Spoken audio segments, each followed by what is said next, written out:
Papa, comment on dit 10 en anglais? C'est facile, on dit 10. Waouh! Comment on dit 20? Ouais, 10. Ferme ta gueule, hein. Ok, comment on dit à quelqu'un en anglais, viens ici? C'est facile, je le regarde, je lui dis, hey, come here. Come here. D'accord, comment tu lui dis, va là-bas? Moi, je vis là-bas. Et je lui dis, hey, come here. Voilà. Moi, mon père, il l'appelle. Déjà, mon père, il décroche le téléphone. C'est le seul qui peut dire à la police, allô, je vous rappelle, là. Parce qu'il est en train de changer une roue. Parce qu'il croit mon père, il croit qu'il est mécanicien. Mon père, pour lui, dès que tu as un problème dans ta voiture, il a inventé une pièce qui n'existe pas dans une voiture et il dit, ça, c'est un clafite. Ça n'existe pas. Il vient, regarde les voitures de tout le monde, il est là. Ah, je crois que c'est un clafite, hein.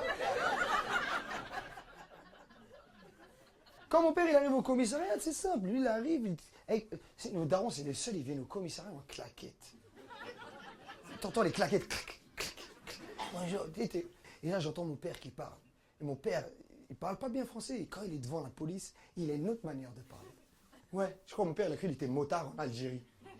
Il vient, bonjour, je viens arriver, excuse-moi. Bonjour, Spector.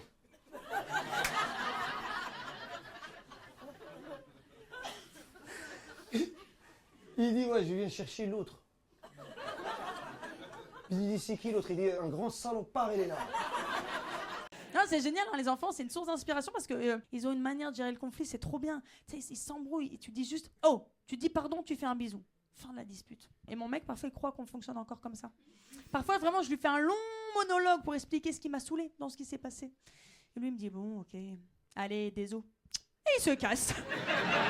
Pour lui, c'est la fin de la dispute, tout content. Il va rechercher un truc dans le frigo. Je te sers un truc à boire?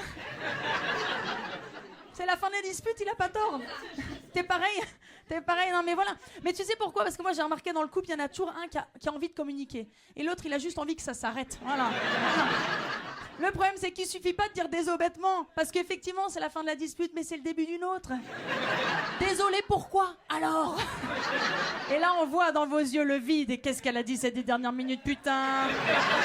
Interrogation surprise. C'est pareil, c'est chiant. Et tu sais pourquoi c'est chiant? Il faut travailler dessus parce qu'en vrai, on passe toujours les meufs pour des relous. Genre, ouais, mais vous parlez pendant des heures, vous voulez créer des disputes. Pas du tout. Hein. Moi, j'adorais que ça dure 2 minutes. J'ai juste besoin en face d'un adulte empathique. C'est-à-dire que moi, à l'inverse, si je l'ai vexé, j'écoute pourquoi je l'ai vexé, j'essaie de comprendre et je m'excuse sincèrement. Je suis pas là, bisous magique. Tu vois?